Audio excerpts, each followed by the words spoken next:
أشهد أن لا إله إلا الله وحده لا شريك له وأشهد أن محمدًا عبده ورسوله أما بعد فأعوذ بالله من الشيطان الرجيم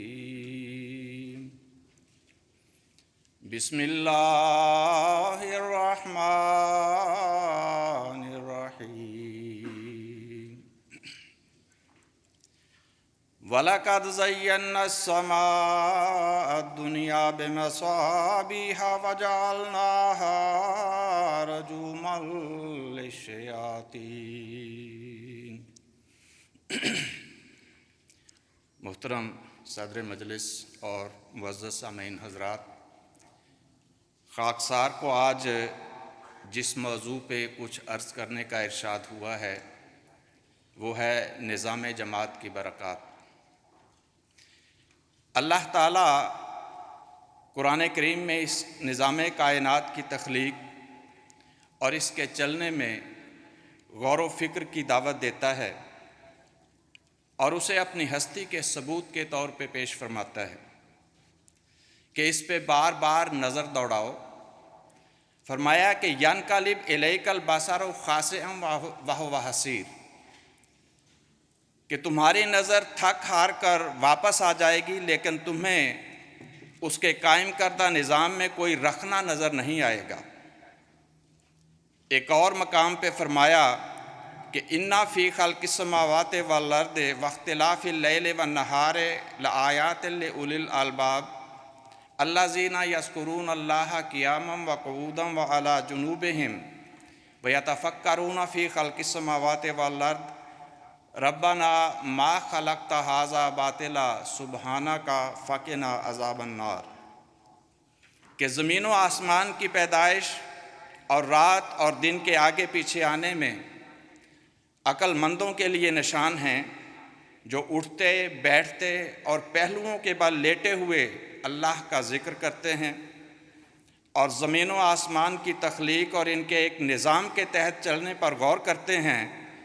تو پکار اٹھتے ہیں کہ اے خدا، تو نے یہ نظام باطل طور پہ پیدا نہیں کیا۔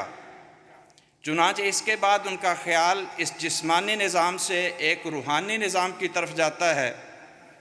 جس کا سورج نبی اور ستارے اس نبی کے پیروکار ہوتے ہیں، جو دعا کرتے ہیں کہ ربنا اننا سمعنا منادیا ینادی للایمان ان آمنوا بربکم فآمنا، کہ اے ہمارے رب، ہم نے ایمان کی طرف ایک بلانے والے کی پکار کو سنا جو کہتا تھا کہ اپنے رب پہ ایمان لاؤ، سو ہم ایمان لے آئے۔ اس طرح وہ مومن بھی اس روحانی نظام کا حصہ بن جاتے ہیں۔ اللہ تعالیٰ حضور صلی اللہ علیہ وسلم کو فرماتا ہے کہ یا ایھا النبی انا ارسلناک شاہدا و مبشرا و نذیرا وداعیا الی اللہ باذنہ و سراجا منیرا، کہ اے نبی، ہم نے تمہیں شاہد، مبشر، نذیر اور اللہ کے حکم سے ایک داعی اللہ اور منور کر دینے والا سورج بنا کے بھیجا ہے۔ اور حضور صلی اللہ علیہ وسلم نے اپنے صحابہ کے متعلق فرمایا کہ اصحابی کالنجوم فبأیہم اقتدیتم اہتدیتم،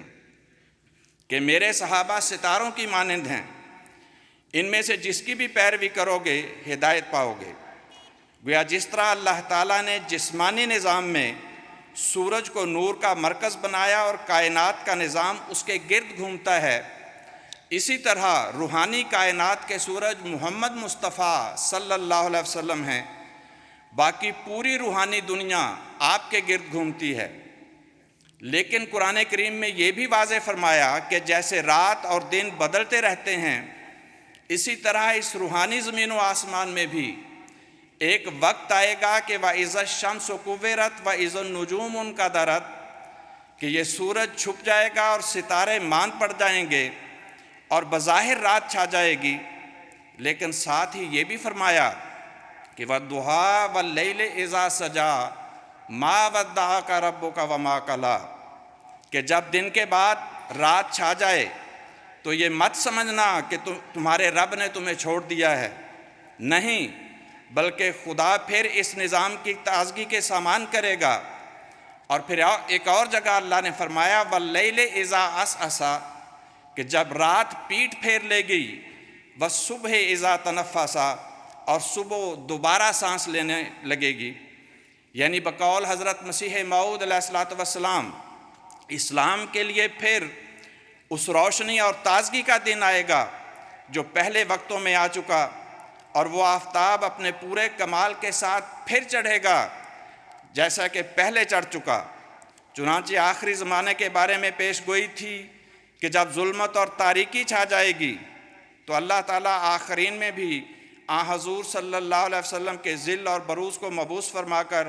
روحانی طور پر ایک نئی زمین اور نیا آسمان قائم کر دے گا۔ یہ کب ہوگا؟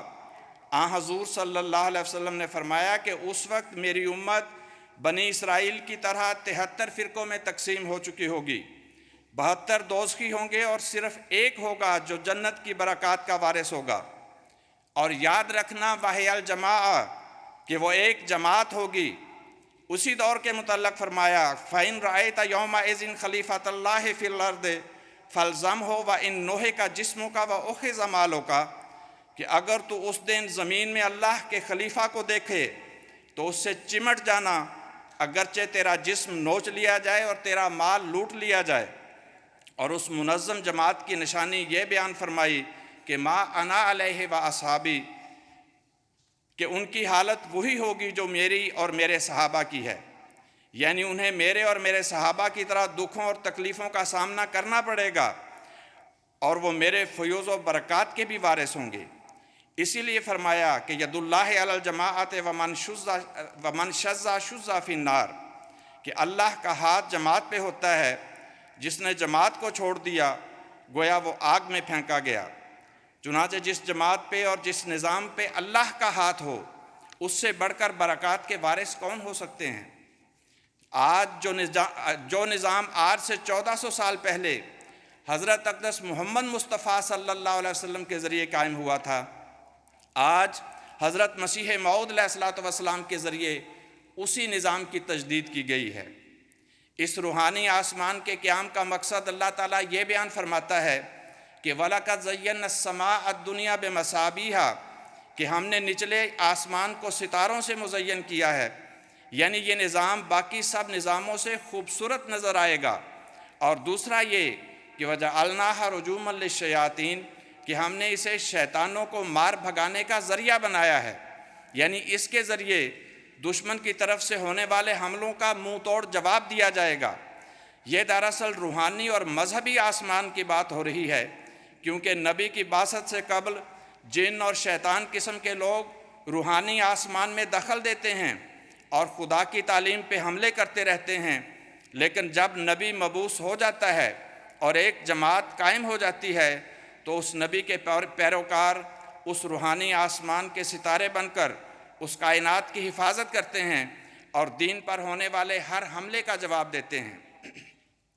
سورہ جن میں اللہ تعالیٰ فرماتا ہے کہ جنوں نے کہا وَأَنَّا كُنَّا نَقْعُدُ مِنْهَا مَقَاعِدَ لِلسَّمْعِ، کہ پہلے تو ہم آسمان کی باتیں سننے کے لیے بیٹھا کرتے تھے، فَمَن يَسْتَمِعِ الْآنَ يَجِدْ لَهُ شِهَابًا رَّصَدًا، لیکن اب جو سننے کی کوشش کرتا ہے تو وہ ایک شہاب ثاقب کو اپنی گھات میں پاتا ہے۔ مطلب یہ کہ شیطانی لوگ مامور من اللہ کی بعثت سے پہلے مذہب پر، انبیاء پر، حتیٰ کہ خدا پر بھی اعتراضات کرتے رہتے ہیں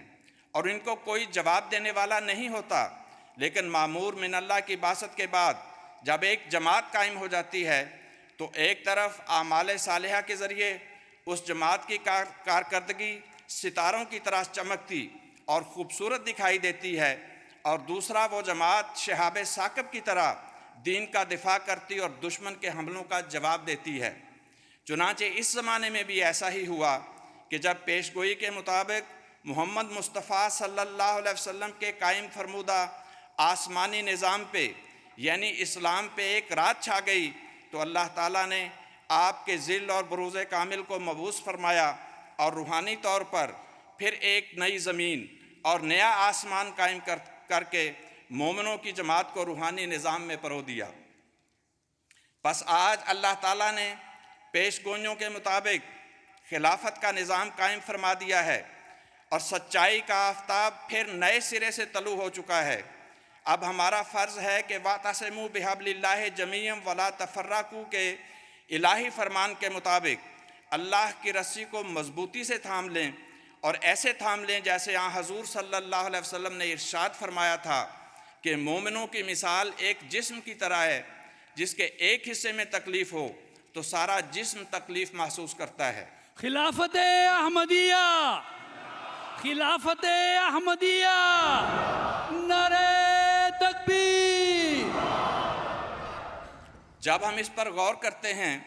تو ہمیں ایک جسم کے اندر کئی سسٹم اور کئی اعضاء الگ الگ کام کرتے دکھائی دیتے ہیں۔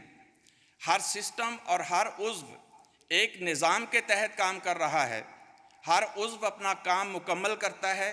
اور کام میں کوئی سستی نہیں کرتا۔ پھر کوئی عضو دوسرے اعضاء کے کام میں دخل اندازی نہیں کرتا۔ ہر عضو اپنا کام مکمل کر کے دوسرے اعضاء سے تعاون کرتا ہے، نتیجتاً پورا جسم صحت مند رہتا ہے۔ بصورت دیگر اگر کوئی عضو اپنے کام میں سستی کرے یا دوسرے اعضاء میں مداخلت کرے یا دوسرے اعضاء سے تعاون نہ کرے تو پورا جسم تباہی و بربادی کا شکار ہو جاتا ہے۔ حضور صلی اللہ علیہ وسلم نے مومنوں کی جماعت کو ایک جسم سے تشبیہ دے کر اس تعاون کی طرف توجہ دلائی ہے جو برکات اور ترقیات کا باعث بنتا ہے۔ اگر غور کریں تو کلمہ طیبہ یعنی لا الہ الا اللہ محمد رسول اللہ میں بھی نظام سے وابستگی اور وحدت کا یہی پیغام دکھائی دیتا ہے کہ اللہ ایک ہے، اور اللہ تم سے بھی یہی چاہتا ہے کہ محمد رسول اللہ صلی اللہ علیہ وسلم کے دین کی پیروی اور نظام کی اطاعت میں ایک ہو جاؤ۔ جتنا تم میں وحدت ہوگی اتنا ہی تم خدائے واحد کے قریب ہوتے جاؤ گے، جتنا اس نظام سے دور ہوتے جاؤ گے اتنا ہی خدا سے بھی دور ہوتے جاؤ گے۔ اللہ تعالیٰ نے تو کلمہ طیبہ یعنی خدائے واحد کی عبادت اور اس کے ساتھ کسی کو شریک نہ ٹھہرانے پر غیر مسلم اہل کتاب کو بھی اتحاد کی دعوت دی ہے، مگر افسوس کہ اسلام کے نام نہاد دعوے داروں نے کلمہ طیبہ کی حقیقت کو فراموش کر دیا ہے۔ جس کلمے کو آپس میں اتحاد اور اتفاق کا ذریعہ قرار دیا گیا تھا، اسی کلمے کو افتراق کا ذریعہ بنا دیا گیا۔ جو کلمہ محبت سکھانے آیا تھا اسی کو نفرت کا سبب قرار دیا جا رہا ہے۔ ہمیں کہا جاتا ہے کہ کلمہ چھوڑ دو، عبادت چھوڑ دو، مساجد نہ بناؤ، غیر مسلم بن کے رہو تو تمہیں امن حاصل ہوگا۔ لیکن اللہ فرماتا ہے کہ یہ لوگ تمہیں میری وحی کے بارے میں آزماتے ہیں کہ میری وحی کے خلاف بات کرو تو فرمایا وَإِذًا لَاتَّخَذُوكَ خَلِيلًا، اس صورت میں وہ تمہیں دوست بنا لیں گے۔ لیکن دوسری جگہ فرمایا کہ اگر تم نے ایسا کیا اور اللہ کے بنائے ہوئے امام اور نظام کو چھوڑ کے ان لوگوں کو اپنا امام بنایا تو یاد رکھو ایک دن آئے گا کہ یوم ندعو کل اناس بامامہم، جب ہم ہر گروہ کو ان کے ائمہ سمیت بلائیں گے، پھر انہیں احساس ہوگا۔ تو فرمایا کہ جب ظالم اپنے ہاتھ کاٹ کر کہے گا یا لیتنی اتخذت مع الرسول سبیلا، کہ اے کاش میں نے رسول کا راستہ اپنایا ہوتا، اور یا ویلتا لیتنی لم اتخذ فلانا خلیلا، کہ اے کاش میں فلاں کو دوست نہ بناتا۔ ان آیات میں خدا ہمیں خبردار کر رہا ہے کہ مومنوں کو اس قسم کی آزمائشوں میں ڈالنے والے شیطان اور مجرم ہر دور میں نبیوں کے دشمن رہے ہیں۔ تم بھی ان سے ہوشیار رہنا اور انبیاء و خلفاء کی جماعت اور ان کے قائم کردہ نظام سے وابستہ رہتے ہوئے کلمہ طیبہ کی روح کے مطابق اللہ کی عبادت کرنے اور شرک سے پرہیز کرنے والے گروہ میں شامل رہنا۔ لہٰذا آج ضرورت ہے کہ ہم کلمہ طیبہ کی حقیقی روح کو سمجھتے ہوئے نظام کے ساتھ مضبوط وابستگی اور وحدت کا مظاہرہ کریں، اور معاشرے میں نفرت اور تفرقہ پیدا کرنے والی ان بیماریوں پر بھی نظر رکھیں جو وقتاً فوقتاً لا علمی میں سر اٹھاتی ہیں۔ لوگ انہیں معمولی سمجھتے ہیں لیکن وہ اثر کے اعتبار سے معمولی نہیں ہوتی، ان کا بر وقت علاج ضروری ہوتا ہے۔ اس لیے جہاں ہمیں اس روحانی آسمان کے ستارے بن کر بیرونی دشمن کے علمی حملوں کا جواب دینا ہے، وہاں اندرونی طور پر اس بات کا خیال رکھنا بھی ضروری ہے کہ دشمن بدظنیاں اور غلط فہمیاں پیدا کر کے نظام کو نقصان پہنچانے کی کوشش نہ کرے، اور اگر کوئی ایسی جسارت کرے تو خلیفہ وقت کی ہدایات کی روشنی میں دشمن کے منصوبے پر شہاب ثاقب بن کر گریں اور اسے ناکام اور نامراد بنا دیں، کیونکہ یہاں حضور صلی اللہ علیہ وسلم کا ارشاد ہے کہ اگر کوئی شخص تمہارے پاس آئے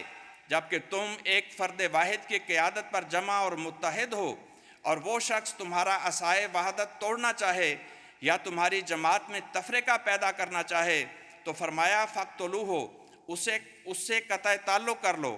احباب کرام، معاشرے میں غلطیاں اور کمزوریاں بھی ہوتی ہیں، سزائیں بھی ہوتی ہیں، معافیاں بھی ہوتی ہیں۔ شیطانی حملوں سے بچنے کے لیے ہمیں کمزوروں اور کمزوریوں پہ نظر رکھنی چاہیے، لیکن یہ بھی پیش نظر رہے کہ ہر کام کے لیے شعبہ جات قائم ہیں۔ شعبہ اگر غلطی کرے تو اس کی اصلاح کا بھی ایک نظام ہے جس کی پابندی کرنا لازم ہے۔ انفرادی طور پر کسی کو کوئی معاملہ اپنے ہاتھ میں لینے کی کوئی بھی مہذب معاشرہ اجازت نہیں دیتا۔ قرآن کریم کے مطابق کسی جرم کی سزا اتنی ہی ہے جتنا کسی نے جرم کیا ہو۔ ہاں، اگر معافی سے اصلاح ہوتی ہو تو اس کا اجر اللہ کے ذمہ ہے۔ نیز فرمایا الم یعلموا ان اللہ هو یقبل التوبۃ عن عبادہ ویأخذ الصدقات، کہ کیا انہیں معلوم نہیں کہ اللہ اپنے بندوں کی توبہ قبول کرتا ہے اور ان سے صدقات قبول فرماتا ہے۔ حتیٰ کہ کافروں کے متعلق بھی فرمایا کہ فَإِن تَابُوا وَأَقَامُوا الصَّلَاةَ وَآتَوُا الزَّكَاةَ فَإِخْوَانُكُمْ فِي الدِّينِ، کہ اگر وہ توبہ کر لیں اور نماز اور زکوٰۃ ادا کریں تو وہ تمہارے دینی بھائی ہیں۔ پس سزا کا معاملہ ہو یا کسی کی معافی کا، نظام خلافت کے فیصلے کو قبول کرنا ہمارا فرض ہے۔ انفرادی طور پر اعتراض کرنے والا اپنا بھی نقصان کرتا ہے اور قوم کا بھی۔ اللہ تعالیٰ فرماتا ہے اے مومنو، فاسق کی بات پہ دھیان نہ دینا۔ وَاعْلَمُوا أَنَّ فِيكُمْ رَسُولَ اللَّهِ لَوْ يُطِيعُكُمْ فِي كَثِيرٍ مِّنَ الْأَمْرِ لَعَنِتُّمْ، کہ جان لو کہ تم میں اللہ کا رسول موجود ہے، اگر وہ اکثر معاملات میں تمہاری باتیں ماننے لگے تو تم تکلیف میں پڑ جاؤ گے۔ بس جب اللہ کا حکم ہے کہ اللہ کی، اس کے رسول کی اور اولو الامر کی اطاعت کرو، تو ان کے قائم کردہ پورے نظام کی اطاعت میں ہی ہر قسم کی برکت ہے۔ جو اس نظام سے دور جائے گا وہ حضور صلی اللہ علیہ وسلم کے ارشاد کے مطابق گویا آگ میں پھینکا گیا۔ نیز فرمایا کہ جو کوئی جماعت سے الگ ہوا اور اسی حالت میں فوت ہو گیا تو گویا وہ جہالت کی موت مرا۔ حضرت عبادہ بن ولید رضی اللہ عنہ اپنے والد سے روایت کرتے ہیں کہ ہم نے حضور صلی اللہ علیہ وسلم کی اس بات پر بیعت کی کہ ہم سنیں گے اور اطاعت کریں گے، خواہ ہمیں تنگی ہو یا سہولت، پسند ہو یا ناپسند، اور ہم اختیارات کے بارے میں ذمہ دار لوگوں سے جھگڑا نہیں کریں گے، سچ بات کہیں گے، اور اللہ کی راہ میں کسی ملامت کرنے والے کی ملامت سے نہیں ڈریں گے۔ یہ حضور صلی اللہ علیہ وسلم کی تعلیم اور آپ کے صحابہ کی نظام سے وابستگی کا نمونہ ہے۔ حضرت مسیح موعود علیہ الصلوۃ والسلام فرماتے ہیں کہ کوئی قوم نہیں کہلا سکتی اور ان میں ملت اور یگانگت کی روح نہیں پھونکی جاتی جب تک وہ فرمانبرداری کے اصول اختیار نہ کرے۔ اگر اختلاف رائے اور پھوٹ رہے تو پھر سمجھ لو کہ یہ ادبار اور تنزل کے نشانات ہیں۔ مسلمانوں کے ضعف اور تنزل کے من جملہ دیگر اسباب کے باہم اختلافات اور اندرونی تنازعات بھی ہیں۔ بس اگر اختلاف رائے کو چھوڑ دیں اور ایک کی اطاعت کریں جس کی اطاعت کا اللہ تعالیٰ نے حکم دیا ہے، پھر جس کام کو چاہتے ہیں ہو جاتا ہے۔ پیغمبر خدا صلی اللہ علیہ وسلم کے زمانے میں صحابہ بڑے بڑے اہل رائے تھے، مگر رسول کریم صلی اللہ علیہ وسلم کے حضور ان کا یہ حال تھا کہ جہاں آپ نے کچھ فرمایا اپنی تمام راہوں اور دانشوں کو اس کے سامنے حقیر سمجھا، اسی کو واجب العمل قرار دیا۔ غرض صحابہ کی سی حالت اور وحدت کی ضرورت اب بھی ہے، کیونکہ اللہ تعالیٰ نے اس جماعت کو جو مسیح موعود کے ہاتھ سے تیار ہو رہی ہے اسی جماعت کے ساتھ شامل کیا ہے جو رسول اللہ صلی اللہ علیہ وسلم نے تیار کی تھی۔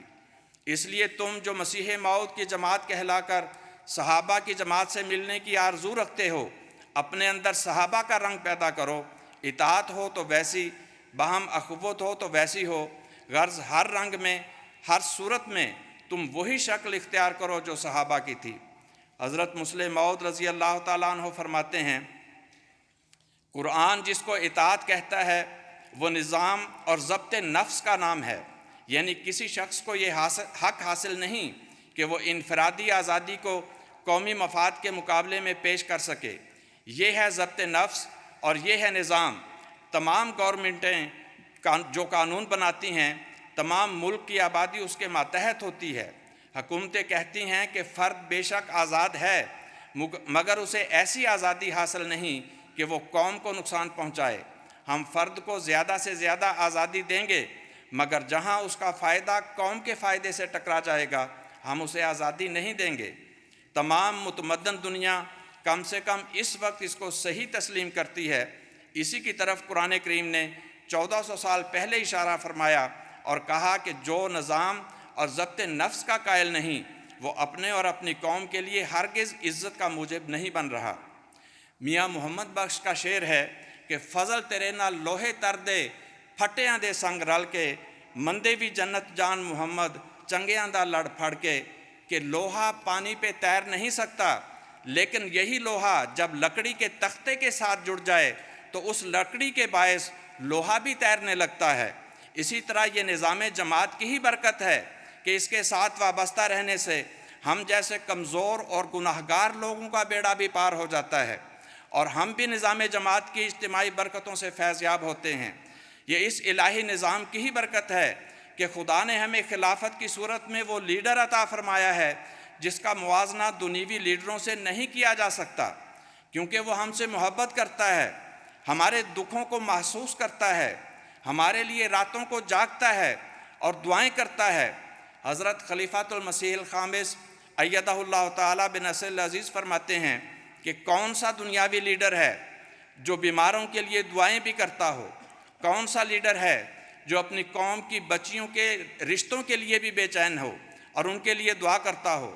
کون سا لیڈر ہے جس کو بچوں کی تعلیم کی فکر ہو؟ جماعت احمدیہ کے افراد ہی وہ خوش قسمت ہیں جن کی فکر خلیفہ وقت کو رہتی ہے کہ وہ تعلیم حاصل کریں، ان کی صحت کی فکر خلیفہ وقت کو رہتی ہے۔ نعرہ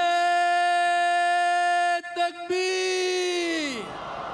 اسلام احمدیت! حضرت محمد مصطفیٰ غلام احمد کی خلافت احمدیہ، حضرت امیر المومنین حضرت خلیفۃ المسیح الخامس جماعت احمدیہ عالمگیر، نعرہ تکبیر! فرمایا غرض کوئی مسئلہ بھی دنیا میں پھیلے ہوئے احمدیوں کا، چاہے وہ ذاتی ہو یا جماعتی، ایسا نہیں جس پر خلیفہ وقت کی نظر نہ ہو،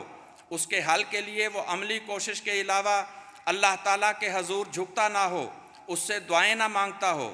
میں بھی اور میرے سے پہلے خلفاء بھی یہی کچھ کرتے رہے۔ دنیا کا کوئی ملک نہیں جہاں سونے سے پہلے چشم تصور میں نہ پہنچتا ہوں اور ان کے لیے سوتے وقت بھی اور جاگتے وقت بھی دعا نہ ہو۔ کیا ایسے نظام کا دنیا کے کسی اور نظام سے موازنہ ہو سکتا ہے؟ کیا کسی ملک کے حکمران اپنی عوام کا اس طرح خیال رکھتے ہیں، ان کے لیے اس طرح بے چین ہوتے ہیں؟ ہرگز نہیں۔ یہی وہ چیز ہے جس نے اس روحانی آسمان کو ایسا روشن اور چمکدار اور خوبصورت بنا دیا ہے جس کے سامنے دنیا کی تمام زینتیں بے رونق دکھائی دیتی ہیں۔ نظام جماعت کا حسن یہ ہے کہ اس میں ہر سطح پر افراد جماعت عہدیداروں کی اطاعت کرتے ہیں اور عہدیدار احباب جماعت سے محبت اور ہمدردی کرتے ہیں۔ یہی بات کسی معاشرے میں کامیابی کی ضمانت ہوا کرتی ہے۔ کسی بھی جانب سے کمی یا کوتاہی کا مظاہرہ انفرادی و اجتماعی سطح پہ نقصان اور بے برکتی کا باعث ہو سکتا ہے۔ اگر کسی کو شکایت ہو تو نظام میں اس کی رہنمائی موجود ہے، لیکن کسی بھی صورت میں امیر یا کسی عہدیدار کی اطاعت سے روگردانی کی اجازت نہیں ہے۔ حضور صلی اللہ علیہ وسلم نے فرمایا کہ اگر ایک حبشی غلام بھی تم پر امیر مقرر کیا جائے جس کا سر منقہ کے دانے کے برابر ہو تو اس کی بھی اطاعت کرنا لازم ہے۔ حضرت خلیفہ تاہم شکایت ہونے کی صورت میں حضرت خلیفۃ المسیح الخامس ایدہ اللہ تعالیٰ بنصر العزیز فرماتے ہیں کہ اگر نظام جماعت پہ حرف آتے ہوئے دیکھیں تو آپ کے لیے راستہ کھلا ہے، خلیفہ وقت تک بات پہنچائیں، اور مناسب یہ ہے کہ اس عہدیدار کے ذریعے ہی بھجوائیں۔ بغیر نام کے شکایت پر غور نہیں ہوتا۔ اگر اصلاح چاہتے ہیں تو کھل کر سامنے آنا چاہیے، لیکن یاد رکھیں آپ کو یہ قطعاً اجازت نہیں کہ کسی عہدیدار کی نافرمانی کریں۔ اسی طرح حضرت خلیفۃ المسیح رابع رحمہ اللہ تعالیٰ عہدیداران کو بھی احباب جماعت کا خیال رکھنے کی ہدایت کرتے ہوئے فرماتے ہیں کہ انہیں مفوضہ اختیارات کا غلط استعمال نہیں کرنا چاہیے۔ میں کسی ایسے امیر کو جو لوگوں کا ہمدرد نہیں ہے مقرر کرنا بالکل پسند نہیں کرتا۔ انہیں صرف نظم و ضبط قائم رکھنے کے لیے، اطاعت کے لیے کہا جاتا ہے، مگر نظم و ضبط کا مطلب سختی اور غیر ہمدردانہ رویہ نہیں ہے۔ میں خود کو کسی ایسے امیر کے ہاتھوں میں محفوظ نہیں سمجھتا جو احمدیوں سے اس قسم کا رویہ اختیار نہیں کرتا جو مجھے پسند ہے۔ چنانچہ یہ نہیں ہونا چاہیے کہ کوئی مشنری انچارج، کوئی صدر اپنی طاقت کا غلط استعمال کرے۔ احباب کرام، نظام جماعت کے اندر رہتے ہوئے خلفائے کرام کی ان ہدایات پر عمل کرنے سے آسمانی برکتوں کے دروازے کھل جاتے ہیں، دین کو مضبوطی ملتی ہے، خوف امن میں بدلتے ہیں، عبادت کی توفیق ملتی ہے، اور اللہ تعالیٰ کی ذات پر ایمان اور یقین میں اضافہ ہوتا ہے۔ اور یہی یقین ہے جو آئندہ ترقیات کا پیش خیمہ بن جاتا ہے۔ سورہ بقرہ کے آغاز میں متقیوں کی علامات بیان کرتے ہوئے مختلف امور پر ایمان لانے کا ذکر ہے، لیکن آخرت کے متعلق فرمایا وَبِالْآخِرَةِ هُمْ يُوقِنُونَ کہ وہ آنے والے موعود وقت پر صرف ایمان ہی نہیں بلکہ یقین رکھتے ہیں، کیونکہ یہ ایک نفسیاتی مسئلہ ہے کہ جہاں یقین کی کمی ہو وہاں انسان مایوسی کا شکار ہو کر اپنی صلاحیتوں کو بروئے کار نہیں لاتا اور محنت کرنا چھوڑ دیتا ہے۔ لیکن حضرت مسیح موعود علیہ الصلوۃ والسلام کے ذریعہ قائم کردہ نظام کی برکت ہی ہے جس نے اس کمزور سی جماعت میں یقین کی وہ طاقت بھر دی ہے کہ ہر قسم کے ظلم سہنے کے باوجود ہم مایوسی کا شکار نہیں ہوتے۔ حضرت مسلم موعود رضی اللہ تعالیٰ عنہ فرماتے ہیں کہ آج ہم کمزور ہیں، ہماری حالت وہی ہے جو عیسیٰ نے اپنے بارے میں کہا تھا کہ لومڑیوں کے بھٹ ہوتے ہیں اور ہوا کے پرندوں کے گھونسلے، مگر ابن آدم کے لیے سر دھرنے کی بھی جگہ نہیں۔ نیز وہی حالت ہے جو حضور صلی اللہ علیہ وسلم اور آپ کے صحابہ کی تھی۔ فرانسیسی مصنف لکھتا ہے کہ میں اپنی قوت واہمہ کے ذریعے 1300 سال پیچھے گیا تو ایک نظارہ میرے سامنے آیا جس نے میرے تعصب کو پاش پاش کر دیا اور میرے نقطہ نگاہ کو بدل دیا۔ کچھ لوگ میلے کچیلے کپڑے پہنے ایک کچی عمارت میں بیٹھے ہیں، ان کے پاس کوئی ساز و سامان نہیں بلکہ ایک ایسے مکان میں بیٹھے ہیں جس پر کھجور کی شاخوں کی چھت ہے۔ وہ کہہ رہے ہیں کہ کس طرح دنیا کو فتح کریں اور کس طرح ساری دنیا پر خدا کا دین پھیلا دیں۔ میں نے ان باتوں کو سنا اور پھر تاریخ کے دوسرے صفحات میں دیکھا کہ واقعہ میں چند سال کے بعد انہوں نے دنیا کو فتح کر لیا اور جس دین کو وہ خدا کی طرف سے سمجھتے تھے اسے پھیلا دیا۔ فرمایا بعین ہی یہی کیفیت اس وقت ہماری ہے۔ ہماری جماعت ظاہری لحاظ سے کمزور ترین نہیں بلکہ ایک ہی کمزور جماعت ہے۔ دنیا میں کوئی ایک بھی منظم جماعت جو کام کر رہی ہو ہم سے کمزور نہیں ہے، مگر باوجود اس کے کسی کے ارادے ایسے بلند اور ایسے وسیع نہیں، اور ان میں سے کوئی بھی یہ امید نہیں رکھتی کہ وہ دنیا کے موجودہ نظام کو توڑ کر ایک نیا نظام جاری کرے گی سوائے ہماری جماعت کے۔ عیسائی جو ساری دنیا پر حاوی ہیں محسوس کر رہے ہیں کہ ان کی طاقت ٹوٹ رہی ہے۔ ان کے عقل مند اس بات کو محسوس کر رہے ہیں کہ ان کی طاقت کو کیڑا لگ چکا ہے جو گھن کی طرح اندر ہی اندر اس کو کھائے جا رہا ہے۔ دوسری طاقت مسلمانوں کی ہے، وہ بھی اس امر کو محسوس کر رہے ہیں کہ وہ بہت کمزور ہو چکے ہیں۔ فرمایا عیسائی تو یہ محسوس کر رہے ہیں کہ وہ ٹوٹ رہے ہیں، مگر مسلمان سمجھتے ہیں کہ وہ ٹوٹ چکے ہیں۔ اس وقت ایک ہی ایسی جماعت ہے جو کمزوری کے لحاظ سے دنیا میں سب سے گری ہوئی ہے مگر ارادے کے لحاظ سے سب سے بڑی ہوئی ہے۔ اس کی بنیاد یہ ہے کہ خدا تعالیٰ نے حضرت مسیح موعود علیہ الصلوۃ والسلام کے متعلق فرمایا ہے کہ دنیا میں ایک نذیر آیا، دنیا نے اسے قبول نہ کیا، لیکن خدا اسے قبول کرے گا اور بڑے زور آور حملوں سے اس کی سچائی ظاہر کر دے گا۔ یہ ہماری بنیاد ہے، جس کے معنی یہ ہیں کہ ہماری ابتدا ایک شخص ہے، دنیا نے اس کا انکار کیا، مگر کیا وہ ایک ایسا بیج ہے جو دنیا میں بویا گیا اور وہ مٹی میں دب کر مٹ جائے گا اور رویدگی پیدا نہ کرے گا؟ نہیں، بلکہ خدا نے اسے قبول کیا، اور پھر ایک قوم پر نہیں، دو قوموں پر نہیں، ایک ملک پر نہیں، دو ملکوں پر نہیں، بلکہ ساری دنیا پر اس کی سچائی ظاہر کر دے گا، جس کا مطلب یہ ہے کہ اس کو قبولیت بخشی جائے گی اور اس کثرت کے ساتھ اس کا دین پھیل جائے گا کہ دوسرے مذاہب کا نام لینے کی بھی ضرورت نہ رہے گی۔ غلام احمد کی، غلام احمد کی، جماعت احمدیہ عالم کی، جماعت احمدیہ عالم کی، خلافت احمدیہ، جلسہ سالانہ جرمنی۔ آج ہماری حالت وہی ہے جو فرانسیسی مصنف نے حضور صلی اللہ علیہ وسلم اور آپ کے صحابہ کی دیکھی تھی، جو کچے مکانوں میں بیٹھ کر دنیا کی کایا پلٹنے اور دین محمد صلی اللہ علیہ وسلم کو دنیا پہ غالب کرنے کی سرگوشیاں کر رہے تھے۔ جس طرح خدا نے ان کمزور اور نہتے بندگان خدا کی سرگوشیوں کا نتیجہ آسمانی برکات کی صورت میں ظاہر فرمایا، وہی نتیجہ اور وہی برکات آج نظام جماعت احمدیہ سے وابستہ کر دی گئی ہیں۔ آج یہی کشتی ہے جو دنیا کو روحانی تباہی کے طوفان سے بچا سکتی ہے، اور یہی نور ہے جو صراط مستقیم کی طرف رہنمائی کر سکتا ہے۔ بقول حضرت مسیح موعود علیہ الصلوۃ والسلام کہ ایک طوفان ہے خدا کے قہر کا اب جوش پر، نوح کی کشتی میں جو بیٹھے وہی ہو رستگار، میں وہ پانی ہوں جو آیا آسماں سے وقت پر، میں ہوں وہ نور خدا جس سے ہوا دن آشکار۔ نعرہ